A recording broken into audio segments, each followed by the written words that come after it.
and we will continue our discussion of administrative materials.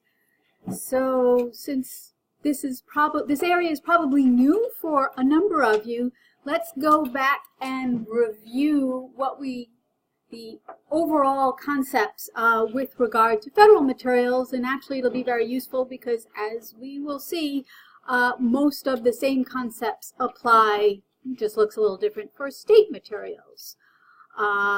So of course, one of the primary sources and primary areas that we find administrative materials are in regulations, which of course in the federal world are in the Code of Federal Regulations. And back here at Sources, again, this is a great place to go as a refresher, and hopefully this chart is making more and more sense to you as we go through the different materials. So here under Executive, we also look at regulations, and as we said, the subject compilation of regulations currently in force in the CFR.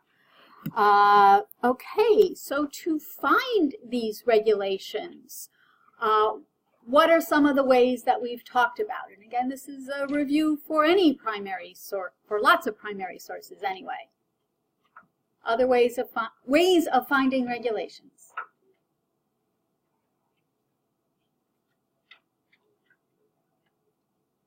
This one you have to think back. It's not so much on the chart.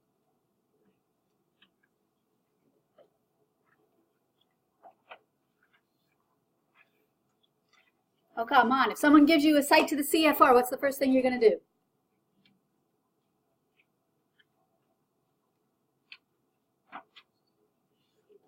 Google it. Okay, thank you. Okay, so that's the start.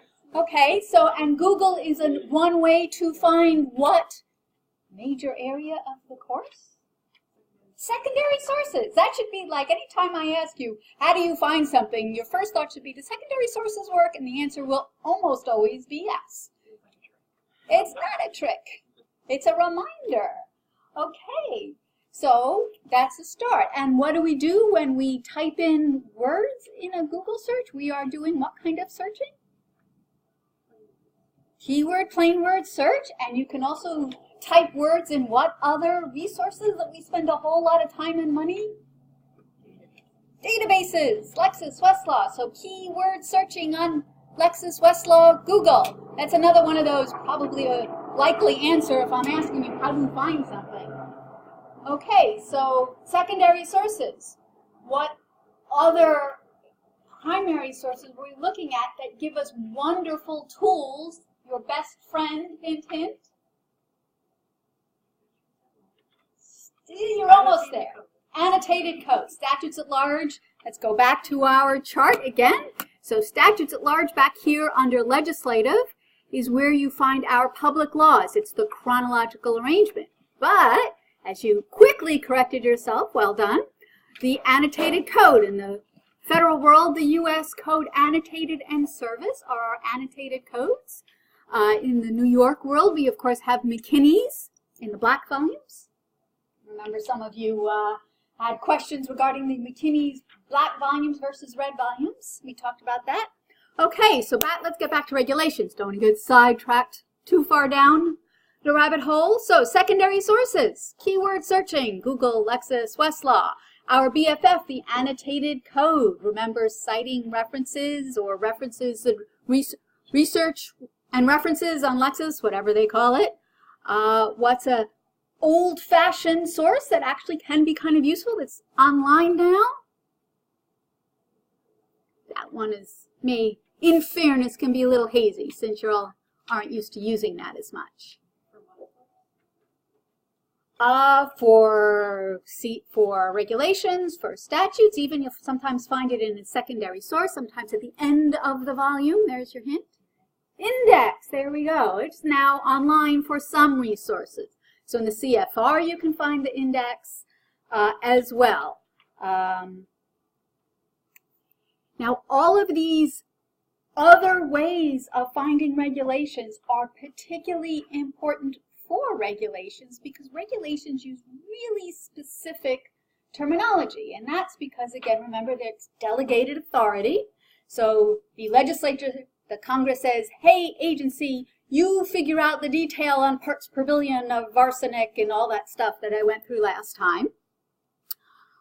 So those regulations are going to be drafted with very, very precise technical language in the areas that that authority was delegated. So your keyword searching, you either have to know what words you're looking for already, or you need to find another reference to get you into the CFR, which is why we're going over this, to refresh your memory on how to find these regulations. So again, because they're very specific, another really useful tool, what's one of my other favorite useful tools from print that works really well online that I'm always reminding you to check? Secondary sources, statutes, they all have them.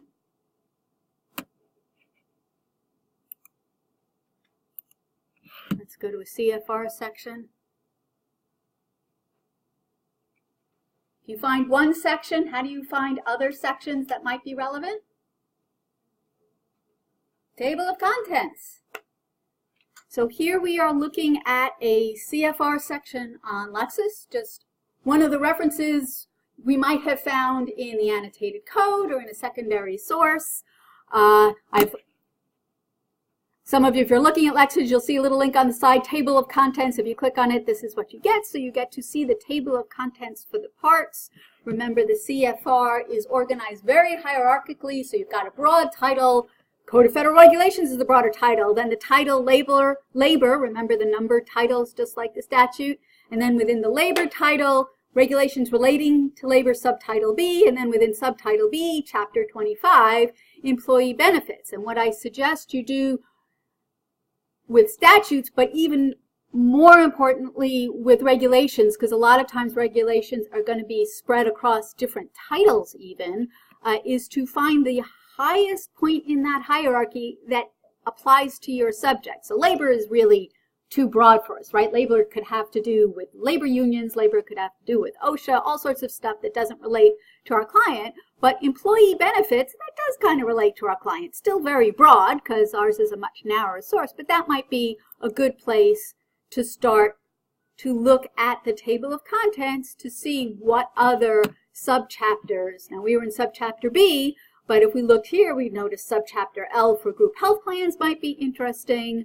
It might be, we might be interested in subchapter J for fiduciary responsibility, and so forth. And you just want to click through and look at the different possibilities. Some of them won't be at all useful, but a lot of times some of them will. And what I have found in my experience in 20-something years of doing research is the reference, especially the CFR, but often statute too, the reference I get from secondary source, from another, from a case, from wherever, it is not quite the right one. But if I go to the table of contents and just sort of follow my nose around, then I find the one that's, or the ones, plural, that are most applicable. Okay, so back here in the CFR, just going to take a look quickly at it on Westlaw. And again, actually the hierarchy is a little easier to read here. We also talked about the source and authority. Now I just talked a little bit about the authority. Remember, that's delegated by Congress in the federal world to the agency. Hey, agency, go make regulations. Where does that delegation exist? It's the authority in the USC where Congress says, hey, agency, go do this. And we looked at a news article that talked about a case that talked about how the agency was sued by an interested party because it was believed that the agency exceeded its delegated authority as delegated by Congress. So you find that in the authority.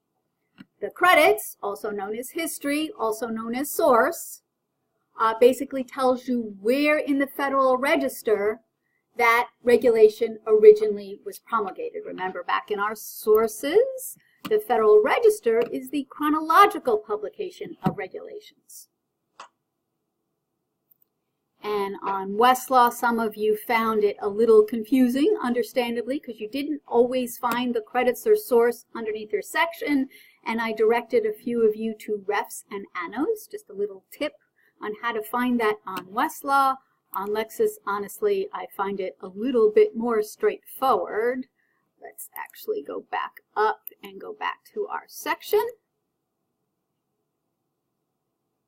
Come on, Lexis. Lexis puts statutory authority and history again. Lexis calls it history as opposed to source, a little more straightforward. Okay, so in addition to regulations, what other type of administrative materials did we talk about?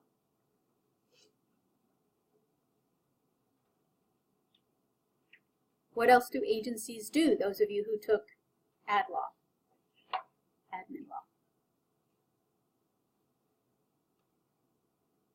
Like hearings, administrative hearings.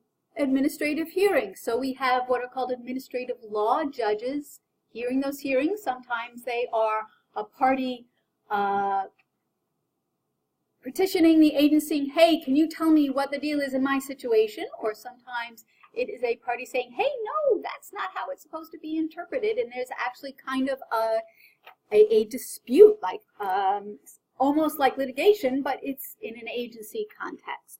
So we might want to find agency decisions, how agencies interpret different aspects of their regulations. We also want to remember, very importantly, to look for agency guidance. These are the various agencies saying prospectively, before anything gets disputed, hey, this is how we're interpreting our particular regulations.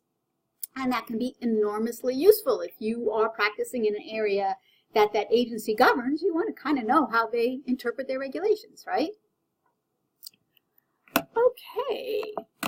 And for some of those decisions, remember I told you about the University of Virginia Research Guide, Administrative Decisions Research Guide. I also, obviously, Google. You can Google just your agency and decisions, your agency and guidance. Here I Googled employee benefits guidance, and I threw in our terms HMO liability.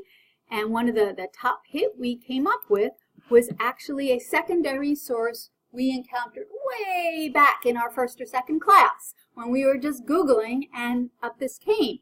You may or may not remember, I pointed out we're going to get back to this, and here's where we get back to this. So agencies essentially issue this guidance. This is what I kind of think of as secondary source plus, because it's from the agency. It's not so much that it's authority, because you can question an agency's interpretation, but if an agency is telling you how they interpret it in a day-to-day practice, if you're just trying to represent a client to follow the rules, you kind of want to know how that agency interprets the rules, again, just as I said. So finding these decisions, finding these guidance, either through this particular website, if you remember it. Again, you can Google the agency. You can Google for guidance. With regard to Lexis, Westlaw, and Bloomberg, you can of course find the CFR. That's easy enough. You can also find the decisions and guidance, but it's really hit or miss. And you also want to start to be careful, at least on Lexis and Westlaw, whether or not it's in your plan, because this is the kind of stuff that may or may not be in any given plan. The CFR will most likely be in most plans, but not necessarily the agency decisions. So here, just to go through the services quickly as a review on Bloomberg, we put in our keyword terms, and I suggested to everybody, okay, scroll down and find guidance and interpretation. And in my search here, liability and HMO, that worked just fine. But quite a few of you, I discovered, didn't get that. And so I've now learned something new about Bloomberg, so thank you. And what we figured out was a better way is select sources, and here U.S. regulatory and administrative. So I'm just, again, investigating, browsing the menu. And then what I might want to check out are these U.S. government department and agencies, and maybe highlight whatever agencies are of interest that are available. So this is an example when one thing doesn't work, trying something else, basically. Again, for agency decisions, Bloomberg, Lexis, Westlaw are not my first choice. The web, it would be my first choice personally. But again, just to review, if you do have it on your plan, on Westlaw, Actually, Westlaw is the easiest, I think, of the three, in that, again, just doing a search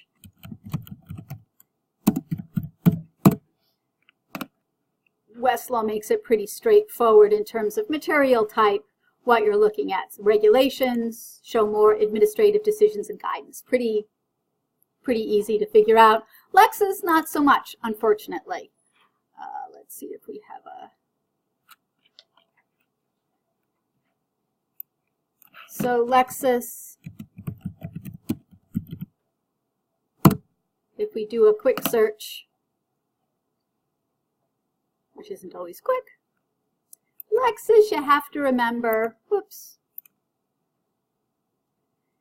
that Lexis divides up administrative codes from administrative materials. So codes is where you'll find the CFR, materials is where you'll find the agency decisions. Any questions about that? Quick review on federal. And as we'll see, state pretty much works the same. But first, I promised to talk a little bit about executive materials, because of course back here on sources we're talking about the executive branch, and the executive branch of course includes the president, obviously. And so there are a number of different types of presidential documents. I don't know honestly how much you will need this with regard to research. These tend to be more political issues, although they do have very much legal ramifications. Those of you who are interested in immigration law know that executive orders these days are very important. So it's not to say that they're not at all important, but it's rather limited. So here we're at GovInfo, just the basic U.S. Government Publications Office website, and so there's a presidential documents heading, and within presidential documents, one of the official place to find these presidential documents is called the compilation of presidential documents. In the old days, it was weekly. These days, it comes out daily, and you find it on GovInfo here under just plain compilation. I'm just going to scroll through to give you a sense of what kind of documents we're talking about. So there are statements, and there are executive orders, and we'll take a closer look at those in just a moment. Remarks. Somewhere or other, we will find there are communications to agencies, and all of these have different functions. There are interviews, proclamations. Proclamations tend to be on less substantive issues than executive orders. So there's a proclamation on Martin Luther King Day. You'll find other types of documents as well. So as I said, compilation is the official source. Really kind of an easier place to look at it is whitehouse.gov. This is the president's official, the White House's official website. So again, we see executive orders, memoranda. Memoranda can actually be kind of important from a legal standpoint in that they sometimes direct agencies to operate a certain way. You can see this particular memoranda has to do with immigration, so that might again be of interest to those of you interested in that area. Of course, there are nominations and appointments. And some of you may have heard lately there was just an executive order issued by the president regarding speech at colleges and universities, something we all may be of interest since we are all hanging out at a university at the moment. So here again we see that executive order. You can get a good sense of how this might be of interest legally. The article I had you pick up, the handout, this is actually an article, if you notice the date, from a few days ago. So this is a very current topic. And it talks about how an executive, you can just read this very first paragraph. So President Trump had tried to expand offshore oil and gas development through an executive order, but a federal judge ruled that order, basically ruled that it was unlawful, according to this article.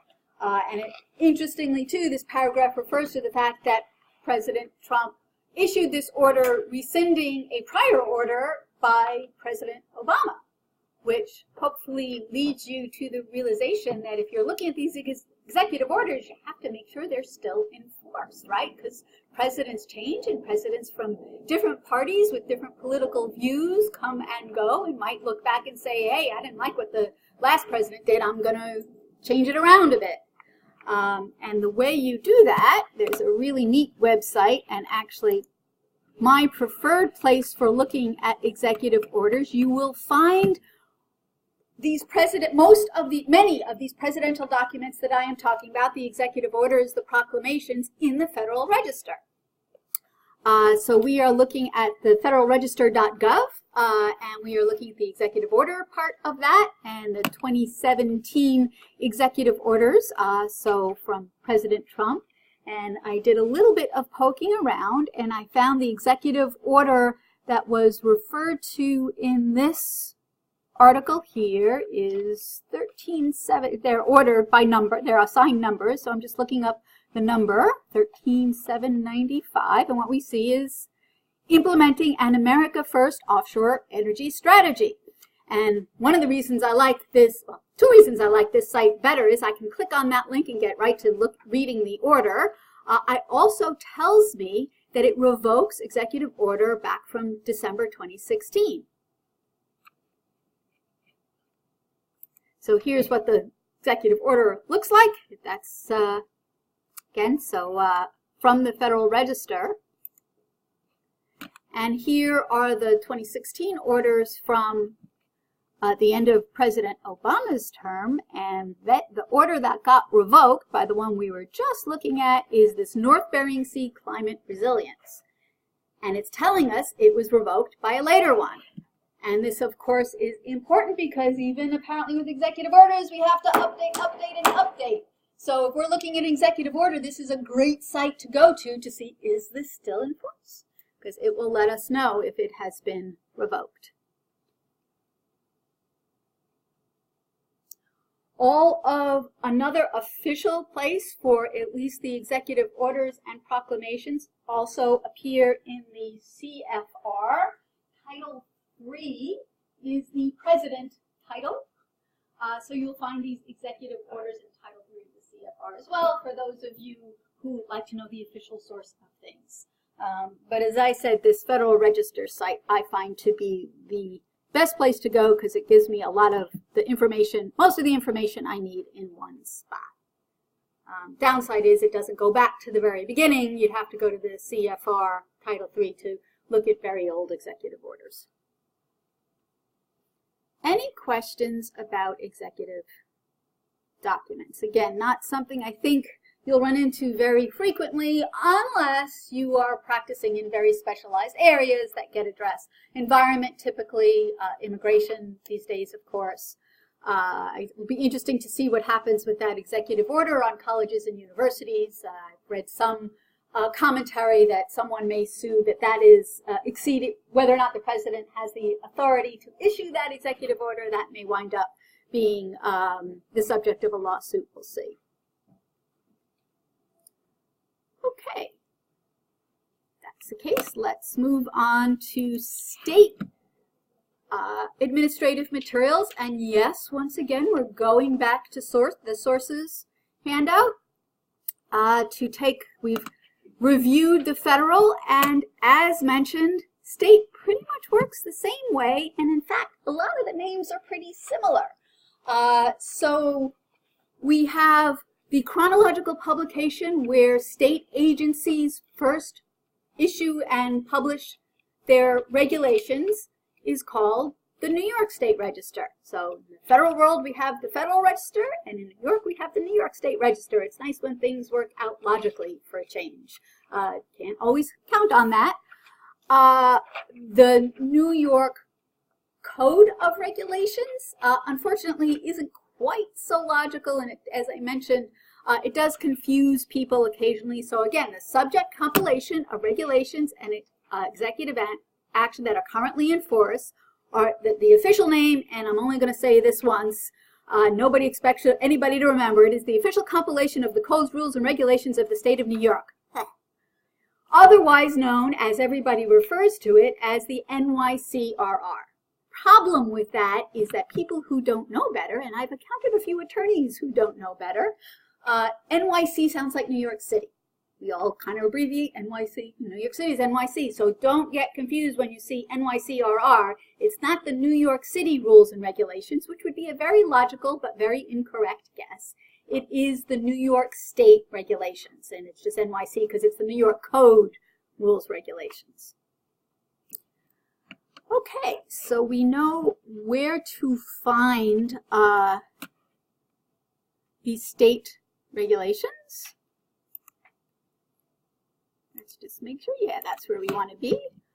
And of course, the concepts are the same. Basically, the New York State legislature says to the state government agencies, hey, agencies, you're the expert in the environment, you're the expert in health, you go implement our legislation and pass these regulations. And as I said, these regulations initially appear in the New York State Register, and then they are codified and subject arranged in the NYCRR. And that's where you find the current regulations.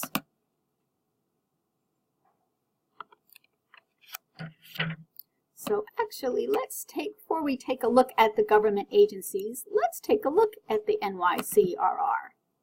And I like to use this example. This is the Executive Department Title, Title IX, NYCRR, Part 4043. Remember, it works the same way as the CFR. It's divided up into parts, which is sort of a general subject area, and then the part is subdivided into actual regulation sections. And this one has to do with equine drug thresholds, per se. Why are we talking about equine drug thresholds? Couple of reasons. This was an actual question from an attorney, so this is not something I'm making up. Some of you quite rightfully have said to me, you wonder why do we need to know all this stuff? How does it, why is this important? So this is important because you, as a New York attorney, you may get questions that are answered by the New York regulations. And as I said, I worked with an attorney who was representing someone who owned horses, and so they were given some sort of ticket or violation for violating the amount of drugs that were in their particular horses that get tested every now and again by this agency. And what in part this demonstrates is just how technical this language can be. Unless you know the exact name of the drug and also how it's spelled, so I think the drug of interest was this, I can't even pronounce this, furosemide. If anybody knows about drugs for horses, please correct me. So you have to know the very technicality if you're going to find this. Otherwise, you're going to have to find this through a secondary source or elsewhere. The other reason I bring this up is to also demonstrate by the question that this particular attorney had. As I mentioned, his client received a citation for exceeding the permitted drug levels in his horses, and the citation was dated in September 2014. And this attorney very smartly thought to himself, but wait a minute, what was the existing threshold regulation in 2014? I'm looking at the time it was 2018, I'm looking at it 2018. So what we had to do is go through, remember the credits or source works the same in the NYCRR as it does in the CFR, and we had to go through and decipher this, and it's a little bit confusing, and I'm not going to make you sit through hearing the details of all the things we had to figure out, but we basically went through the credits and figured out where to find the regulation as it existed back when the violation citation was written, and ultimately the attorney found that it was a different threshold at the time, and the test that was run didn't exceed that particular threshold that was logged that time. So this wound up being determinative of this client's issue. So again, just a little bit of a war story there in hopes of conveying why this is relevant. Okay, so in terms of finding the NYCRR and finding New York regulations, all of the finding methods we just talked about will apply. So here on Westlaw, we can get to the NYCRR just by typing in the abbreviations, I would go to not to the official compilation because you get the annotations, which I'll show you in just a moment. So once we're here in the NYCRR, if we go ahead and enter, let's see what regulations exists for health maintenance organizations, back to our client's issue.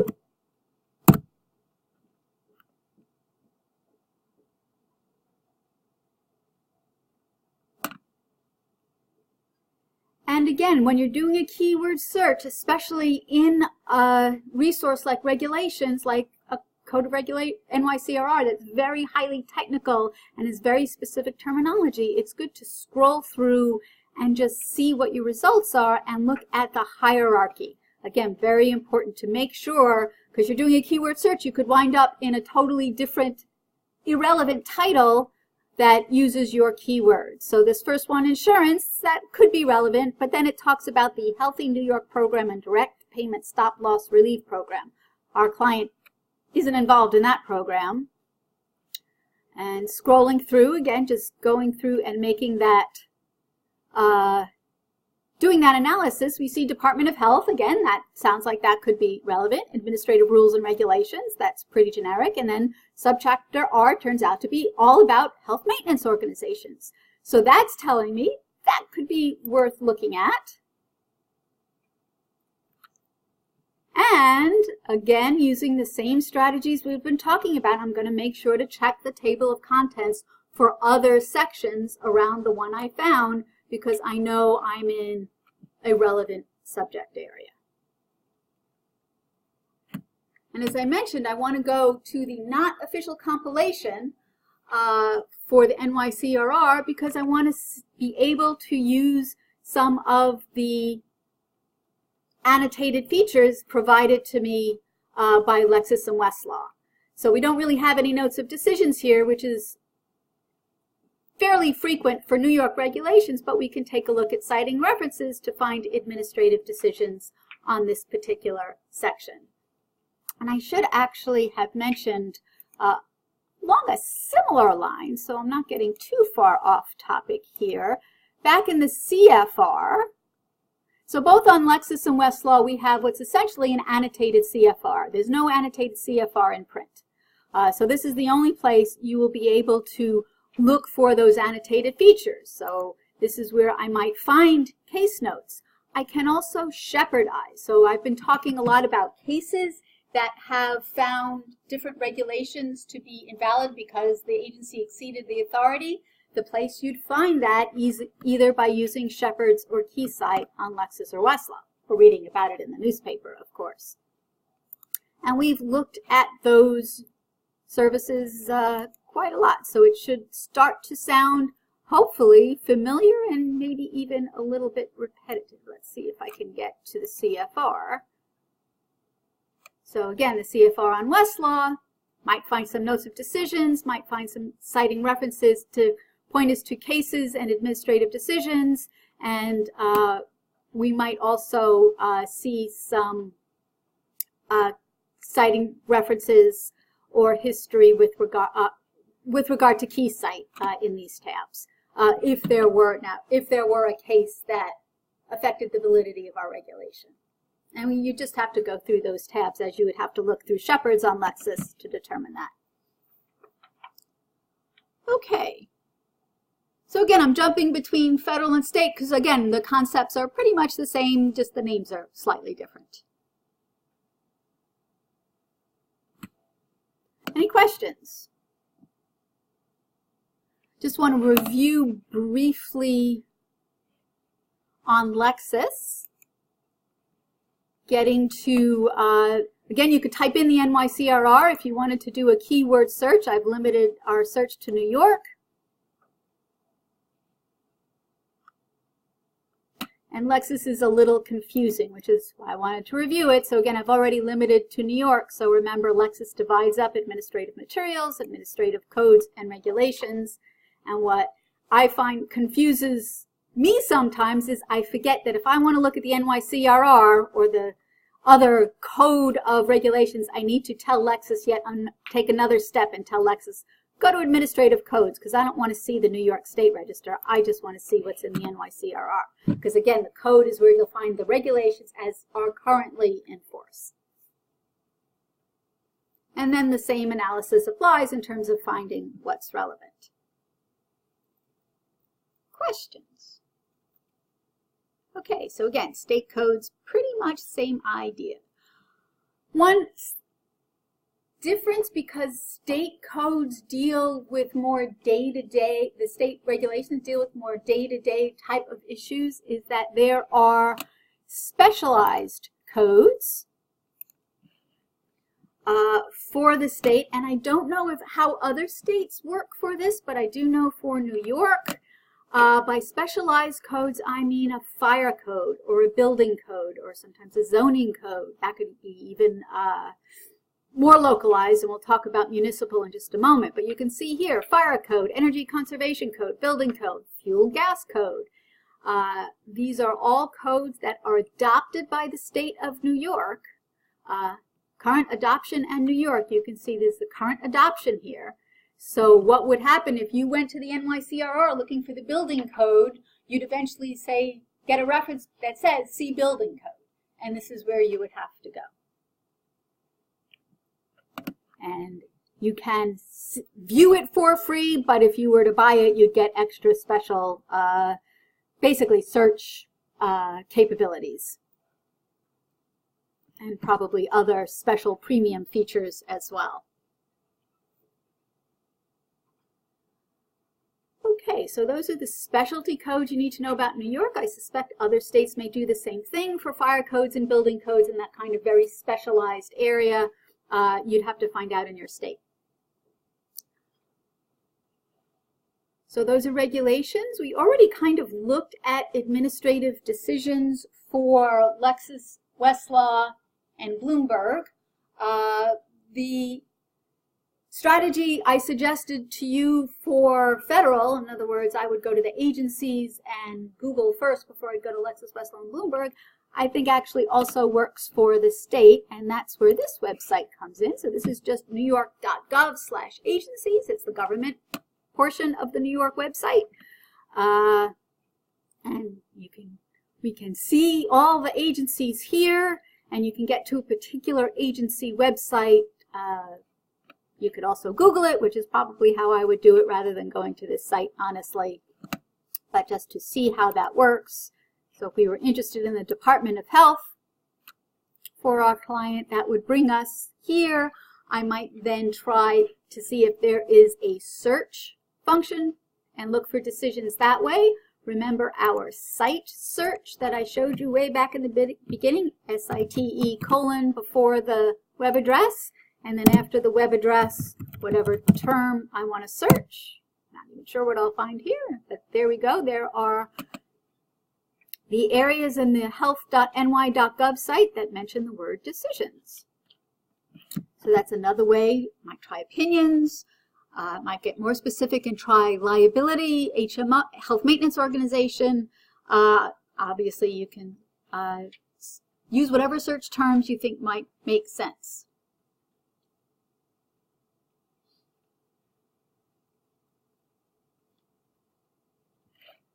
So back here,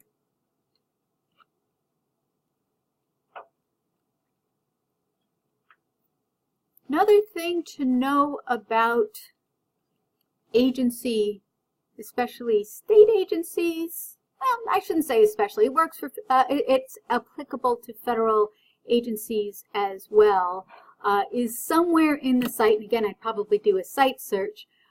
You will find something called a regulatory agenda. So under the rules, regulations, and laws, which would have been a link on the bottom there, I would see regulatory agenda. So again, if you do a lot of work in a particular regulated area, so you do a lot of work with the Department of Health or a lot of work with the Department of the Environment, you might want to know about their regulatory agenda, which basically just tells you what they're thinking of regulating in the coming weeks and months. And these days, a lot of the regulatory information is available through agency websites. So if you are practicing either before an agency, for an agency, or you're representing somebody who's questioning something an agency does, get to know the site really well.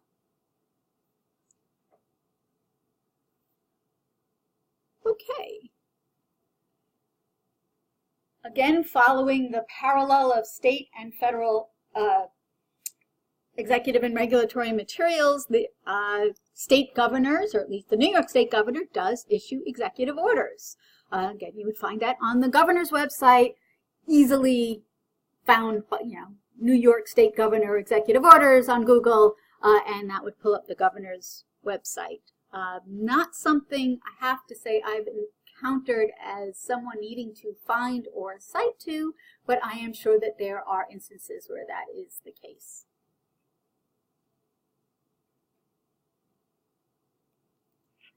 And just as we talked about guidance with regard to federal agencies, you also want to look for guidance that a state agency might issue, and that might be through the agency's website. You might look at these overall New York State sites for regulatory hearings.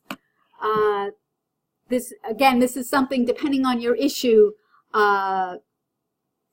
you would want to investigate. But just, I guess my point here is be aware these days if you are involved in a regulatory area. And you might, even if you don't realize, for instance, if you are in personal injury, there may be building codes that are of interest. There may be issues, regulations or decisions issued by agencies that might have bearing on your case. So again, it brings us back to just understanding what the administrative documents are. So we've got regulations, we've got administrative decisions, and we've got guidance. So both on federal and state, and the strategies pretty much work the same. And so we've essentially come full circle. As we saw earlier when I was talking about finding guides, we've come full circle back to finding secondary sources, but being aware when we're doing that initial secondary source search that if it's from a government agency, it might actually be guidance and extra useful for all the reasons secondary sources are useful, but also because it's the agency's view of how they interpret their own regulations. And we just have a couple of Google searches here, looking for guidelines, using different terminology. Any questions? Okay, so we're now going to switch over yet again back to sources to talk about municipal law. So we've gone from federal, sort of the largest jurisdiction, to state, sort of the medium-sized jurisdictions, and now we're going to the smallest of jurisdictions, pretty close, the municipal jurisdictions. So, but what do I mean? Anybody know what I mean by municipal jurisdictions? Towns. Some towns issue their own laws. Sometimes they're called ordinances for basically town-specific issues. And again, and a lot of times, because this is where we live day to day, these may be the most relevant relevant laws, as it were, for your client. The terminology can be a little bit confusing. So for instance, in Nassau County, we're all sitting in Nassau County at the moment. We're all subject to Nassau County laws. We have an administrative, actually let me start from the very top. There is a charter. The charter is like the Constitution. The charter establishes the government of the municipality. So we have a Nassau County charter. On our sources handout, I give you an example of the New York City charter. Same idea. Obviously, New York City is a lot bigger. Then we have the legislative branch. And here's where it gets kind of confusing. The code for the municipal legislative branch, sometimes it's called city council, sometimes it's called council, is called an administrative code. Now I know that sounds like regulations, but on the municipal level it's not. It's just what a lot of them call their legislation. Sometimes, as I mentioned, they're also called ordinances, which at least is different enough that it's not confusing. This code is comprised of basically local laws that are passed by the municipality and then get put in the code, in the subject arrangement. So again, the same concepts over and over.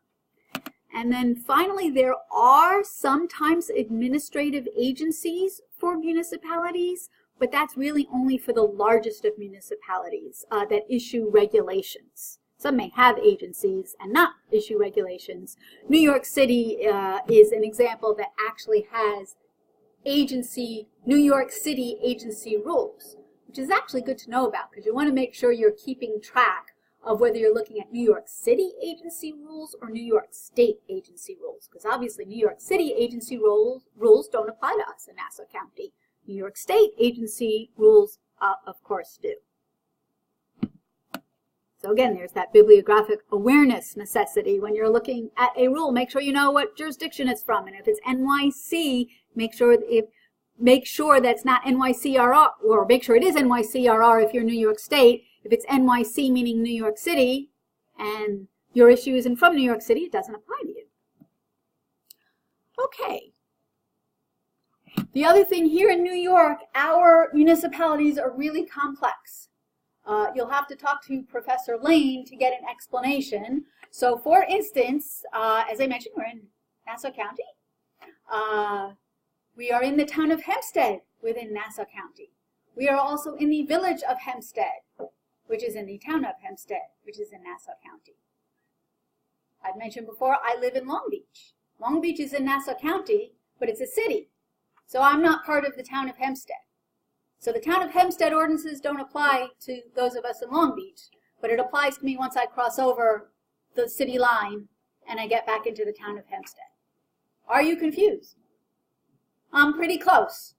So the point being is that this is confusing. So if you wind up dealing with an issue, understand that you're confused and you're confused for a good reason, and you may need to figure out that confusion. There are actually quite a number of good sources on the web to do that. I'll jump ahead a little bit. Let's see if I can find. So New York State Local Government Services. Again, this is the New York State website. There's actually a local government handbook to help you figure this out. And there's even, I think, although I would never cite to it, but I would definitely read it and use its citations, Administrative Divisions of New York State, here on Wikipedia.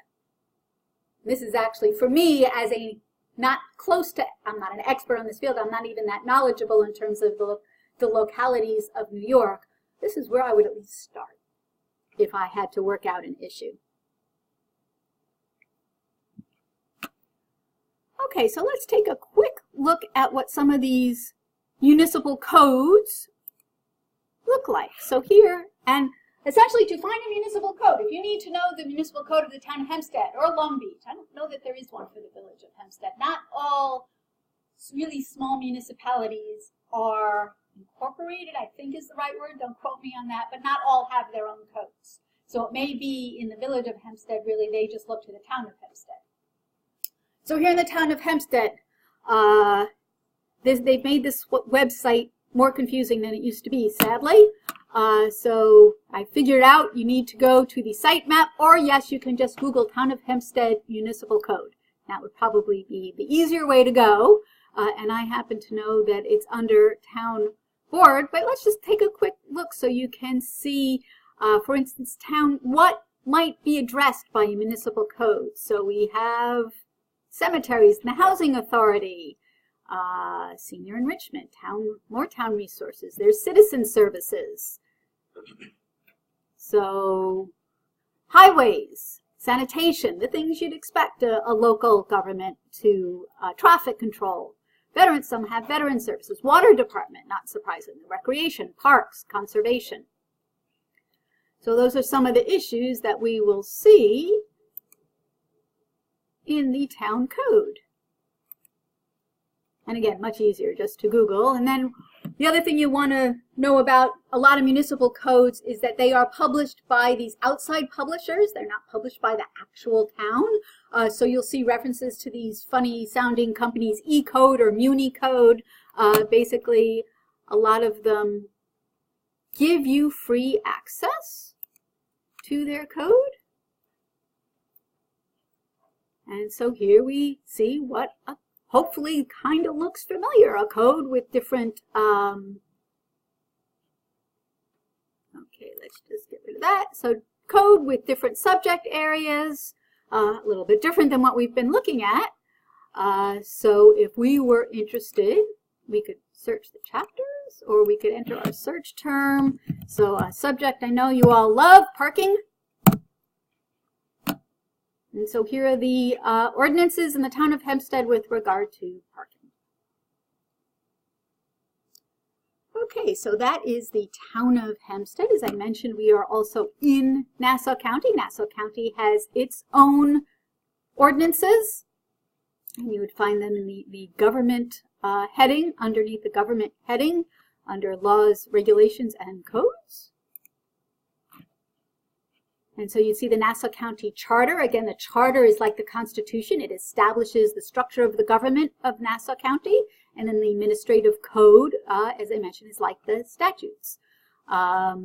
You would also find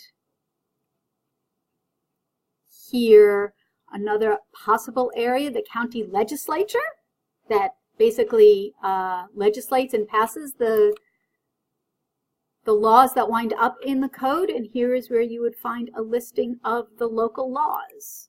So the laws, 2019, if you get a reference to a local law, it may or may not have been codified, put into the Nassau County Code. It may just be still listed here, and it'll eventually get there. So local laws are like public laws, or who remembers the generic name?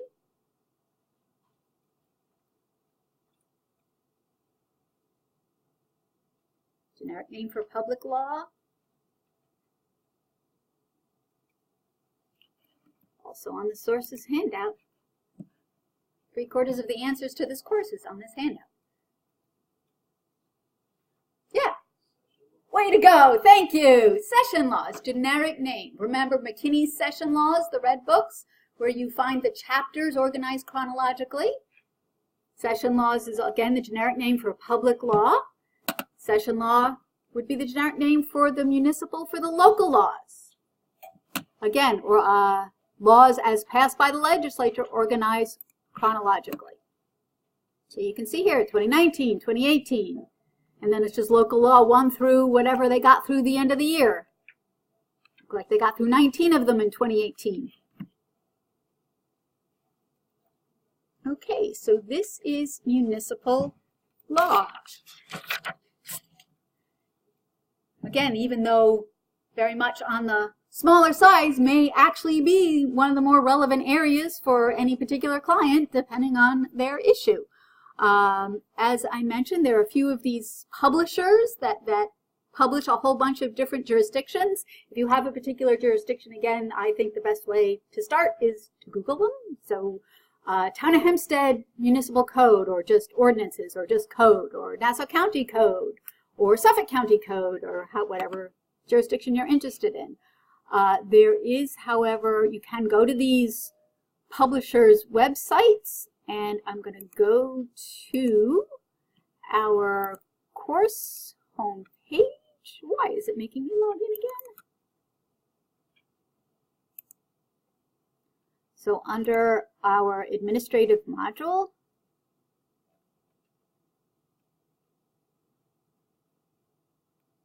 municipal and local law,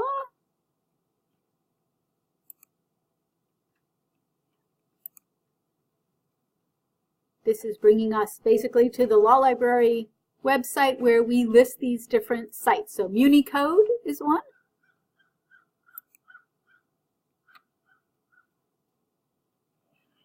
And again, a general code is another. No, you don't need to remember these. As I said, Googling is much more effective.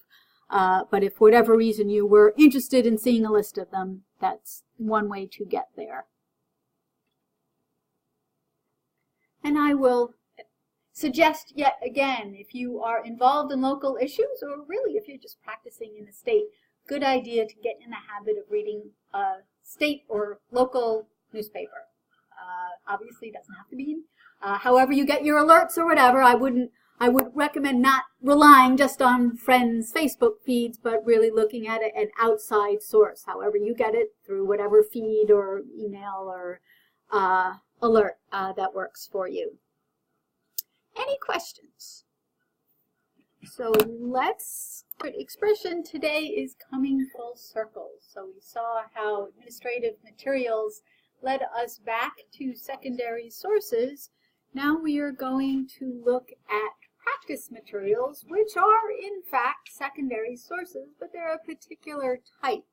And we're going to look at several different flavors of practice materials. And by practice materials, there's no set definition. It's essentially secondary sources that help attorneys with day-to-day tasks, research with regarding to working with clients, as opposed to more scholarly work such as law review articles. And as I said, there are a couple of different flavors of practice materials, and we've actually already seen both of them, but now that we have a sense of what we are looking for in terms of primary sources, we hopefully will have a better sense of what these practice materials can do for us. So the first flavor or type are what I like to think of as multi-subject. They're not just a single subject. They cover all different types of areas of law. Another way to think about them is they are more encyclopedic, but they're practice-oriented rather than the regular generic encyclopedias that we've looked at. And actually, we've already seen them. In our very first workshop, the group I asked to look at American jurisprudence actually found American jurisprudence proof of facts, which is one of these really useful, what I'm calling encyclopedic practice materials. And the reason it's really useful is it gets sort of down and dirty into what lawyers do every day with regard to representing clients. Proof of facts is geared toward those litigation specialists or area. So let's take a look. So I've done our favorite search here on Westlaw, liability HMO, and narrowed to secondary sources. I'm going to narrow further to texts and treatises.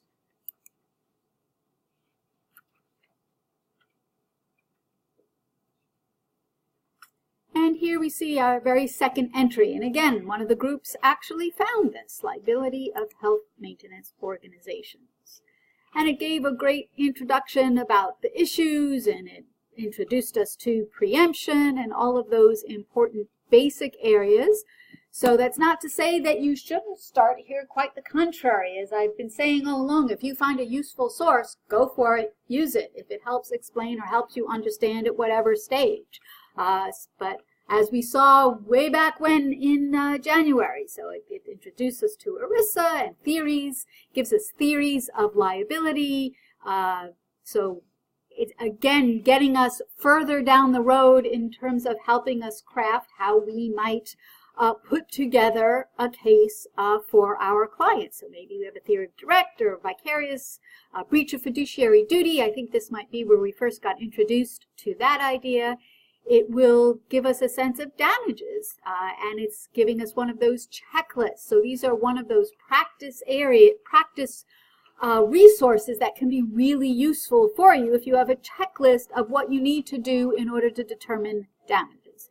It talks about elements of proof. So let's take a closer look at what some of this might look like. I'm going to go back to the table of contents so I can get there quicker. And of course, as any good secondary source will do, it will give us references to primary sources. So again, going through the different theories that we might want to present for our case. And I am just scrolling through here to get to those so you can see more of those practice area. So here's that checklist I mentioned. So what do we need for damages? And it looks just like a checklist. So again, this is not your classic law review article or treatise where it's just going to explain the concepts. It's giving you very day-to-day, what do I need to think about? Was there loss of consortium or loss of parental advice and guidance? So here's a proof of liability checklist. Here's some model discovery, interrogatories. So here's a literal form for interrogatory of how you might want to conduct one. Testimony of plaintiff, so proof of direct negligence.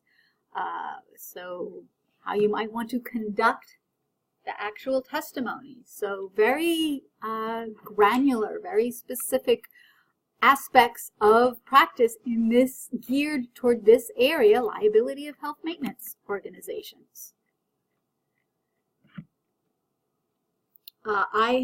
Proof of facts, I've had people come back to me and say how fabulous they found it, because it's one of those resources you will not necessarily find something on your particular issue. It's not on every issue, but if you do find one, it is really, really fantastic. So worth taking a look at. I should also mention proof of facts is only on Westlaw, so West publication. So you'll want to take a look at that to see if you find something useful. Another similar publication of what I'm calling encyclopedic practice materials is called Causes of Action. Kind of similar, but not quite the same of proof of facts. And I think there is a COA in out here. Here we go. So causes of action against health maintenance organization under state tort law.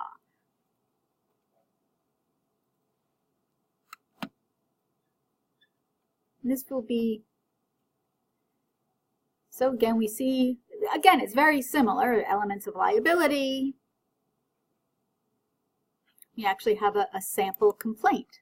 So here we're actually finding some forms. We're going to talk about forms in far more detail next week, but a form is one aspect of practice materials, so you'll find these forms in a lot of these practice-oriented resources that I'm talking about today. So essentially, these are kind of, I think of them POA, POF and COA, I'm getting my acronyms messed up, proof of facts and causes of action. I think of kind of hybrids. They're kind of like ALR in that they're pulling everything together, but they've got extra practice stuff added to them. Any questions about proof of facts, causes of action? Okay, more subject-specific practice materials. We used to call them in the old days loose leaves. And of course we used to call them loose leaves in the old days in print because, well, they were in loose leaf binder. They still are, as you can see. This is NIMR on copyright. This is, I've mentioned a couple times, if you want to treat us on copyright, this is a place to go. As it turns out, this print version, you might notice, I'll pass this around, we've got a little sticker that says no longer updated. That's because more and more these old-fashioned loose leaves are being relied upon online, either on Lexis and Westlaw, NIMR is on Lexis, or by the publisher if it's not Lexis or Westlaw. So there are a whole bunch of different publishers these days. We'll take a look at one called RIA in a minute. There's another, CCH. All these publishers that used to publish those loose leaf books.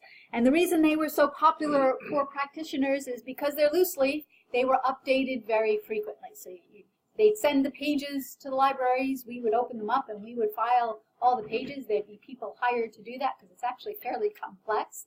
And that way it would get up to date. Of course, now online it's much better. It's much easier to update. So these loose leaves, I think, they're not gone yet in print, but they're on their way out. Again, because we mostly rely upon Lexis, Westlaw, or these other databases. So let's take a look at what they might look like on Lexis or Westlaw. Since we're already on Westlaw, I'll stay here for the moment. So as always, if you already know the name of your loose leaf, you can just type it in. Now, NIMR, as I mentioned, is on Lexis, so we're not going to type in NIMR, but an equivalent on copyright that is on Westlaw is called Patry. And if you scroll down to content, we see Patry on copyright. How would you all know that? You probably wouldn't. Again, you could either ask your favorite reference librarian, or you could do a search and you would ultimately find Patry if you were doing a copyright search. For our issue, if we go back to our liability and copyright,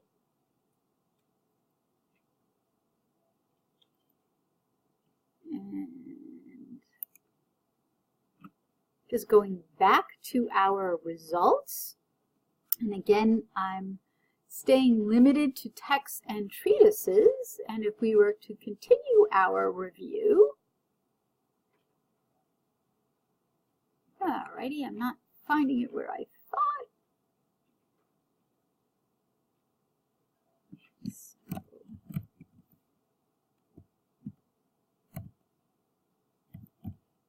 there we go. Litigating tort cases. We actually looked at this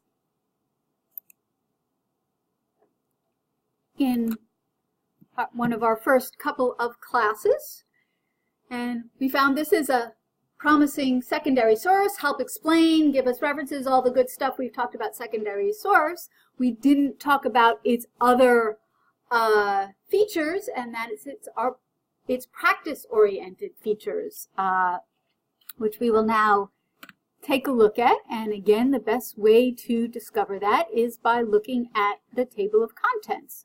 So, which we always want to do. So we see here's a whole chapter on HMO litigation. We can look through this particular chapter to see what practice-oriented features we might have. So again, checklists. We might find some forms. We might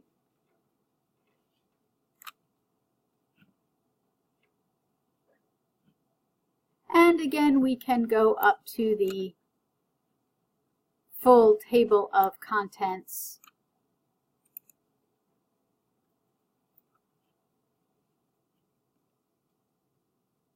So we're still in the chapter table of contents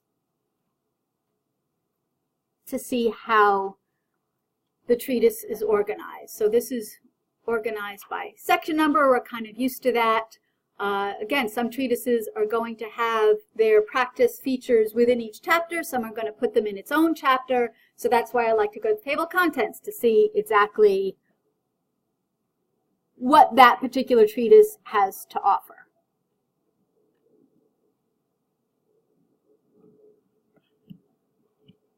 So another feature on Westlaw that we haven't looked at yet is called practical law.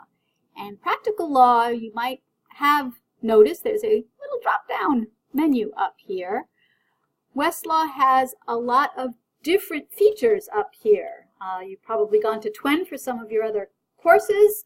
We will take a look at Drafting Assistant next week when we talk about forms. But right now we're going to look at Practical Law Connect. And I'm going to Practical Law Connect rather than Practical Law because that Practical Law Connect brings together both the practical law features and the Westlaw features, and my feeling is, why would you go to two separate places when you can go to just one? But obviously that's up to you. And so here we see just a practice area organization.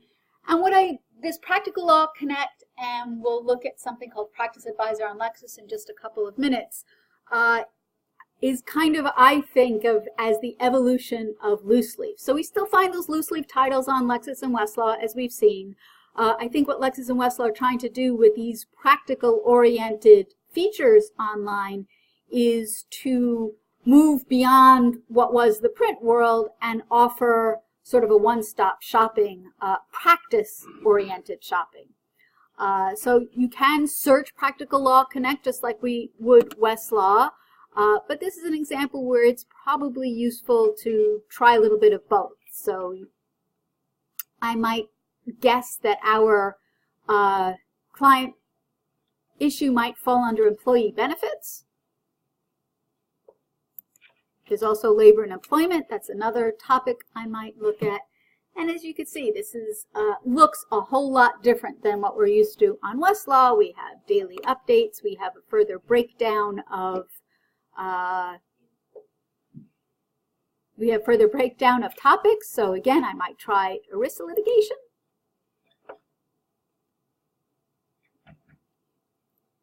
And so here's an ERISA litigation toolkit, a collection of resources to help litigators' benefits. And I notice here it says maintain. That's telling me it's kept up to date, always very important. We click on the toolkit. So it just gives us some background, some practice notes, some different areas of ERISA and ERISA litigation. So there's preemption of state laws and overview. Standard documents and clauses. So if we're drafting something, so different plans, and I don't even know what SPD language means, but we'd click on it and see if it's useful. Again, those checklists. How can we claims procedure, well, that's disability. So claims procedure for group health plans. So we've been talking about whether our client has gone through the necessary internal claims with the insurance company. This would help us work that out, figure out where she is and what we might still need to do. Some articles, just some again, classic secondary source. So that's the toolkit.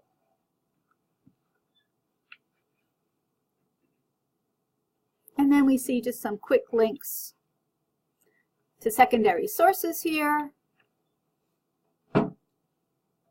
Here's some litigation analytics. Talk about that next time.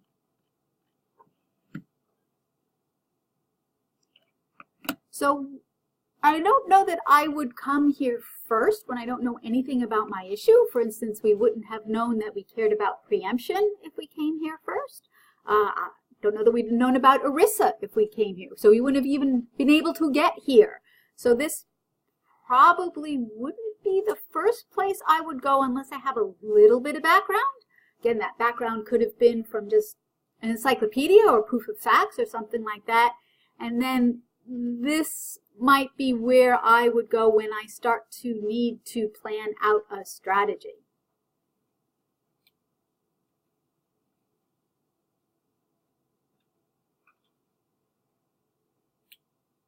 Looking to see if there's some other interesting things to take a look at here.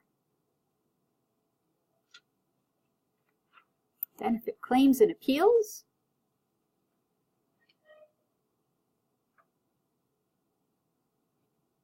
Oh, and here again, even more granular detail.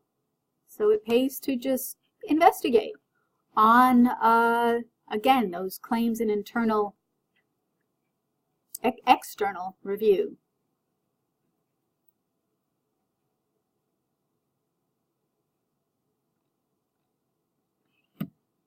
So that's practical law. Again, you want to be very careful to find out how it relates to your institution's plan on Westlaw. Whether it's included, if it's extra. Okay, so these practice materials, let's take a look at Lexis. Oops. And here on Lexis, I have, again, run our favorite search and narrowed to secondary materials. And within secondary materials, I will go to, I want to select multiple because I want treatises and I also want practice insights. So any practice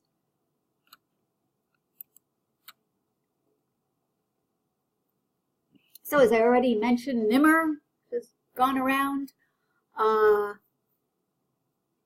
would be on Lexis. So if you knew about NIMR, you could just type it in the title. If not, as I've just done, type in a keyword search and narrow to secondary sources, just as we've been doing. And some of the more practice-oriented, again, we have seen some of these already. So this personal injury actions, defenses, and damages. And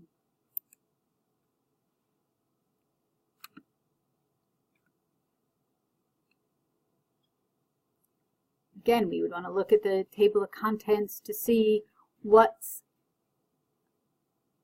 available. So it gives us some forms. It talks about damages. It talks different bases for actions.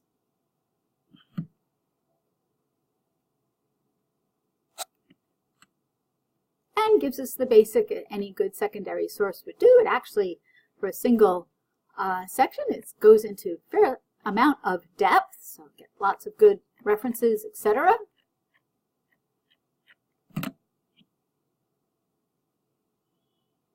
So again, we've come back. This is more of a review than anything, because we've come back to secondary sources. We're just investigating some of the features that we didn't look at initially.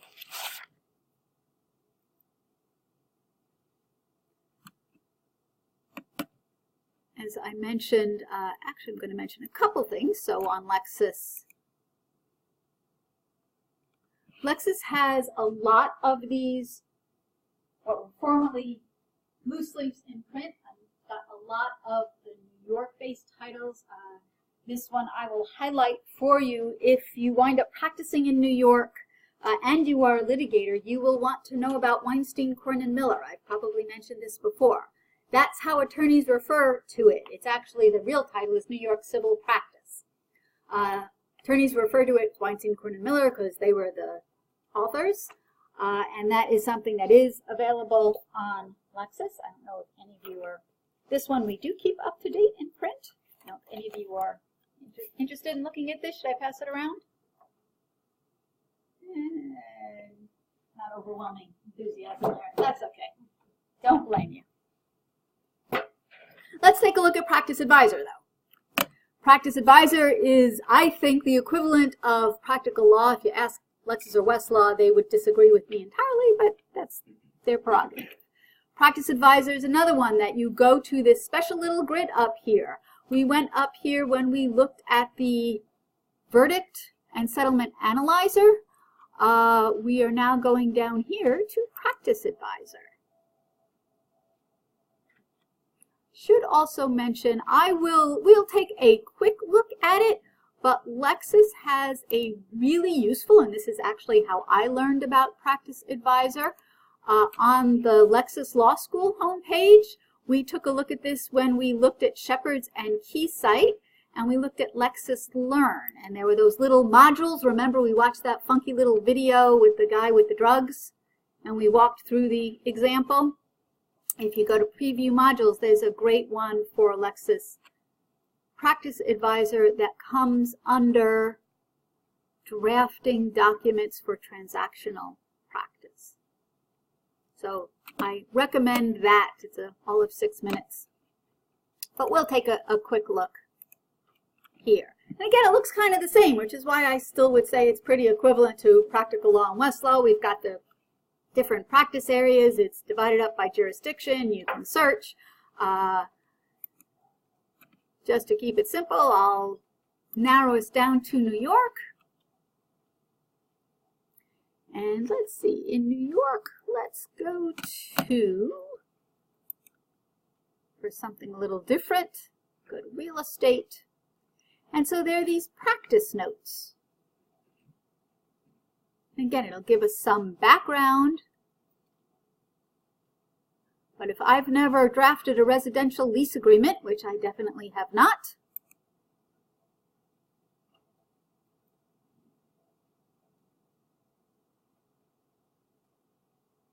come on. And again, if you didn't know it was there, there we go. A search.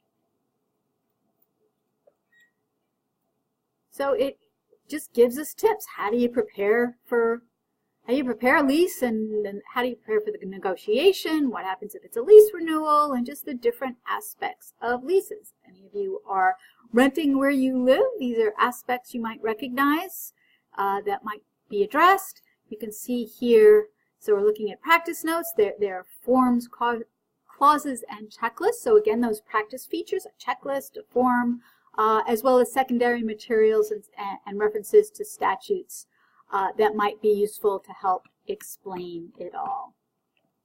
And what's neat about this resource,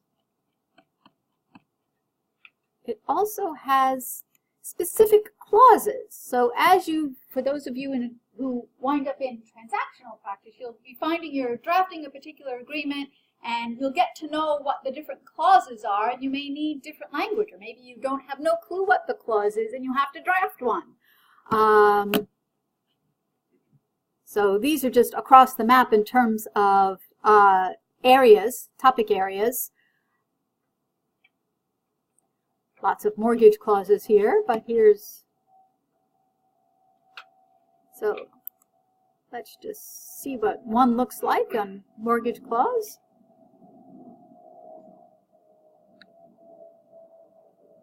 So here's draft language for this particular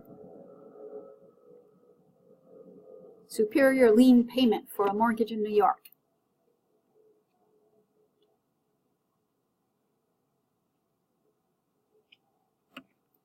Questions?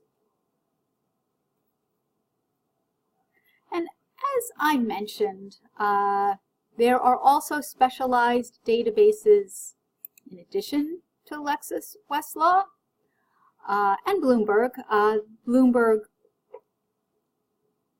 We'll look at Bloomberg next week when we look at business materials.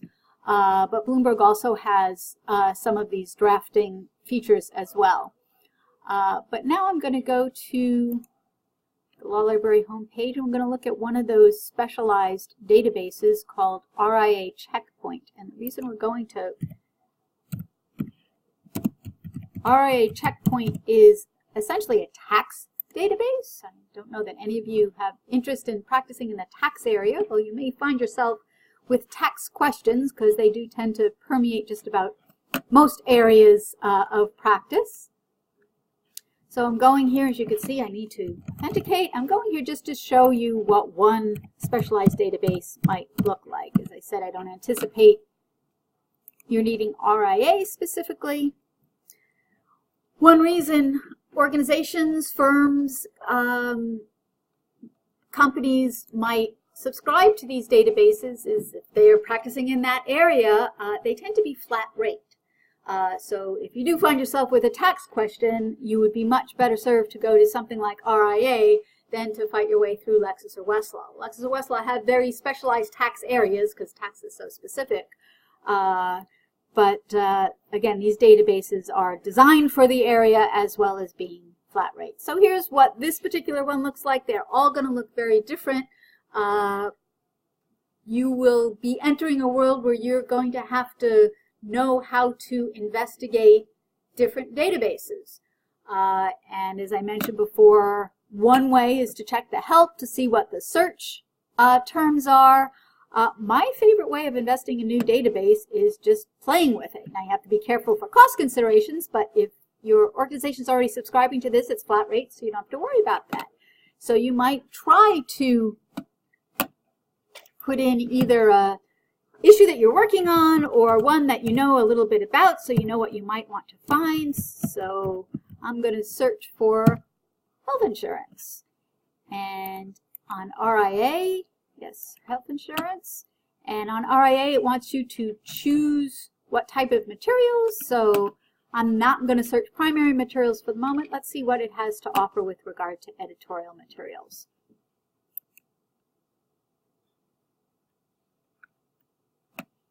And then you just take a look carefully and see what looks of interest. So you want to see what it has available in terms to help you understand. So analysis, we talked about checklists, client letters, which is probably a feature used frequently in or more frequently in tax. And then you can take a look at any of the sections. Will give you the standard explanation and references to primary sources. You can see the footnotes there to the code and an IRS agency, IRS publication number. That's actually agency material.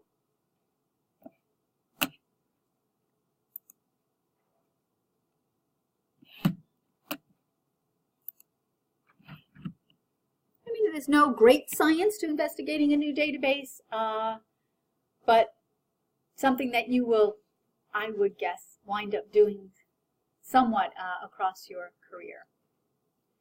Any questions about practice materials online? All right then, let's finish up